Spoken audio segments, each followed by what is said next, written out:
7 ગુજરાતી ન્યૂઝમાં આપનું હાર્દિક સ્વાગત છે। સમાચારની વાત કરવામાં આવે તો આજ રોજ વડોદરા જિલ્લાની પાદરા તાલુકાની દુધવાડા પ્રાથમિક શાળામાં કન્યા કેળવણી અને પ્રવેશોત્સવ નિમિત્તે કાર્યક્રમ યોજાયો, જેમાં જિલ્લા પંચાયતના સદસ્ય શ્રી કૈલાસબેન જાદવ ઉપસ્થિત રહ્યા હતા। કાર્યક્રમની શુભ શરૂઆત દીપ પ્રાગટ્યથી કરવામાં આવી। ત્યારબાદ શાળાની બાળાઓ દ્વારા સ્વાગત ગીત દ્વારા પધારેલા મહેમાનોનું સ્વાગત કરવામાં આવ્યું।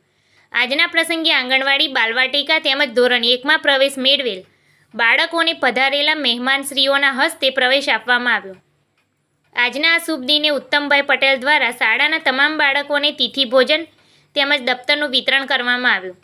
સાથે સાથે અન્ય દાતાઓ દ્વારા નોટબુક, પેન્સિલ, રબર, દેશી હિસાબ જેવી બાળકોની શૈક્ષણિક જરૂરિયાતની સામગ્રી પ્રવેશપાત્ર બાળકોને આપવામાં આવી। શાળાને વસ્તુ કે રોકડ સ્વરૂપે દાન આપનાર દાતાશ્રીઓનું સન્માનપત્ર આપી સન્માન કરવામાં આવ્યું। સાથે સાથે સરકારશ્રી દ્વારા આપવામાં આવતી શૈક્ષણિક સામગ્રીનું પણ પ્રદર્શન યોજવામાં આવ્યું। તેમજ પર્યાવરણની જાગૃતિ અર્થે વિવિધ ઔષધીય છોડોનું રોપણ કરી પર્યાવરણ બચાવવાની જાગૃતિ અંગેનો સંદેશો લોકો સુધી પહોંચાડવા માટેનો પ્રયાસ કરવામાં આવ્યો। આજના સુંદર કાર્યક્રમનું સુવ્યવસ્થિત આયોજન અને સંકલન કરવા બદલ આચાર્ય શ્રી કલ્પેશભાઈ પરમારને પધારેલા મહેમાનો દ્વારા શુભેચ્છાઓ પાઠવવામાં આવી।